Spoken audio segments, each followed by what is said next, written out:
France Ukraine में आखिरकार क्या कर रहा है? क्या महाशक्तिशाली मिराज 2000 फाइटर जेट को दे रहा है और भारत के लिए क्यों माना जा रहा है बड़ा मौका? तो वहीं गिटरी ने चाइना को लेकर भारत को क्यों चेताया है ऐसी गलती मत करना। जानेंगे भारत क्या कर रहा है।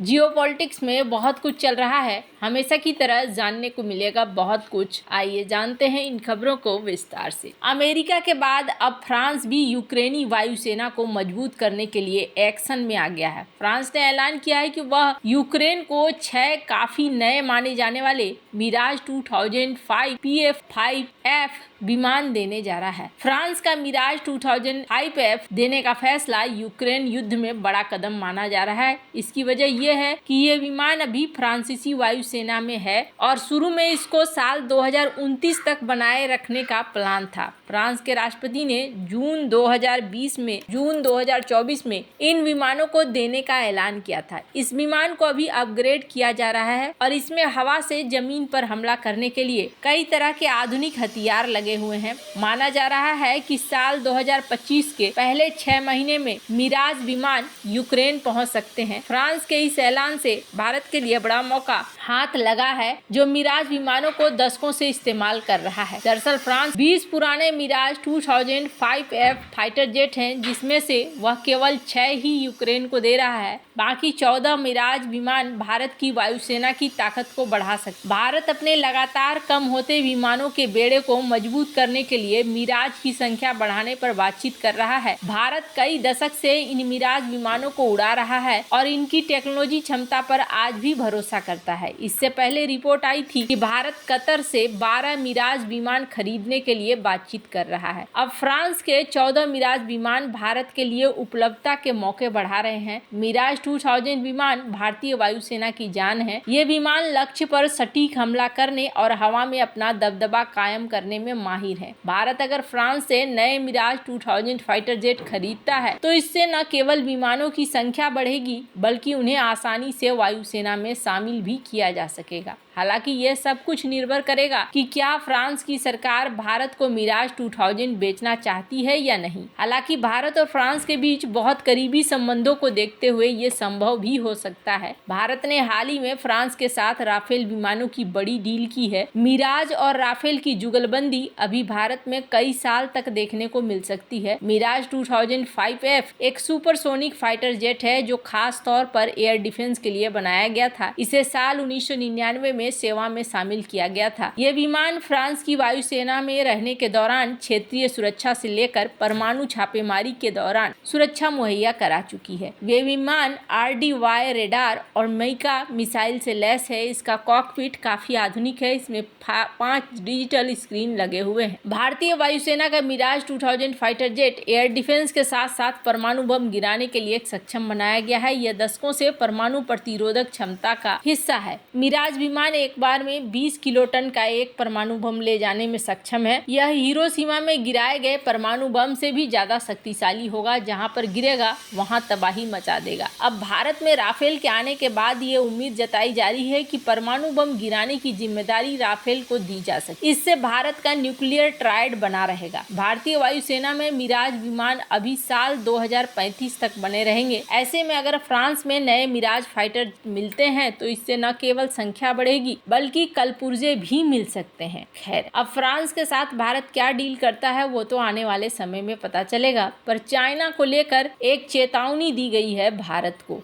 वैसे आपको बता दूं, जिस तरीके से चाइना भारत के साथ मिलकर चीजों को आगे बढ़ाना चाह रहा है, अभी एक मीटिंग हुई जिस मीटिंग में देखने को मिला कि शी जिनपिंग के विदेश मंत्री और भारत के जयशंकर दोनों ही मिले। चीन ने कहा कि वो प्रधानमंत्री नरेंद्र मोदी और राष्ट्रपति शी जिनपिंग के बीच बनी समझ को विकसित कर आपसी सहयोग बढ़ाने के लिए तैयार है। दोनों नेताओं के बीच में रूस में ब्रिक्स सम्मेलन के दौरान द्विपक्षीय वार्ता हुई थी। ही ये वार्ता दोनों देशों के 4 वर्षों से ठंडे पड़े रिश्तों के बाद हुई। रिश्तों में ये ठहराव 2020 में आया, लेकिन अब चाइना यहाँ पर सब कुछ बदलता हुआ दिख रहा है। कजान में भी जो बैठक हुई थी वो 50 मिनट की बैठक हुई थी और यहाँ पर भी देखने को मिल रहा है कि डॉक्टर एस जयशंकर के साथ जो बातचीत हुई उस बातचीत को भी माना जा रहा है कि काफी हद तक ये पॉजिटिव बातचीत ही दोनों देशों के बीच में हुई है। हालांकि भारत के विदेश मंत्री एस जयशंकर के साथ जब ये मिले तो इन्होंने 4 मांगे मांगी है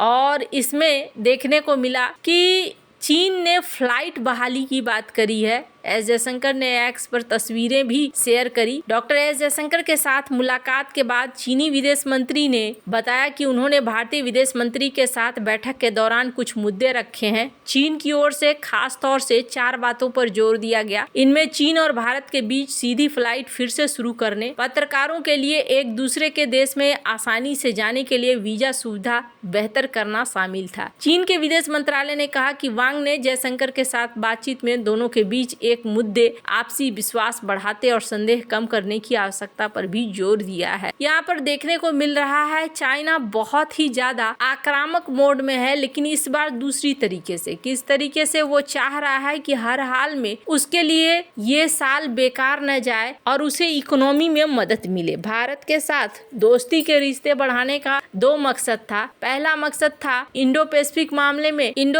मामले में इसे भारत का साथ चाहिए। वहीं दूसरी तरफ कई सारे बड़े बड़े विशेषज्ञ हैं। स्क्रीन पर आप देख सकते हैं हार्वर्ड के जो एक्सपर्ट हैं, मार्केट वेटरन हैं, वो क्या कह रहे हैं। होवार्ड मार्क्स, इनका कहना है कि देखिए ठीक है, चलो यहाँ पैकेज का खेल चल रहा है, लेकिन चाइना के सामने एक बड़ी चुनौती है। चाइना के आगे मुश्किलें हैं और इन मुश्किलों का मतलब ये है कि चाइना की इकोनॉमी का टेंशन अभी खत्म नहीं हुआ है। इसी बीच गिटरी ने भारत को एक चेतावनी दी है और गिटरी ने चेतावनी देते हुए कहा है कि भारत तुम RCEP साइन नहीं करना। RCEP के लिए बार बार चाइना रिक्वेस्ट कर रहा है, पर इन्होंने भारत को क्या कहा है? भारत को ये कहा है कि जिस तरीके के हालात बन रहे हैं, ऐसे हालात में और भी ज़्यादा मुश्किलें खड़ी होंगी और इन मुश्किलों के बीच में अगर आप RCEP साइन करते हैं तो आपके मार्केट में फिर ऐसे प्रोडक्टों की भरमार होने लगेगी जो प्रोडक्ट की आपको जरूरत नहीं है। जो ट्रेड पॉलिसी है चाइना का ट्रेड पॉलिसी बहुत ही ज़्यादा गंदा है। ऐसे में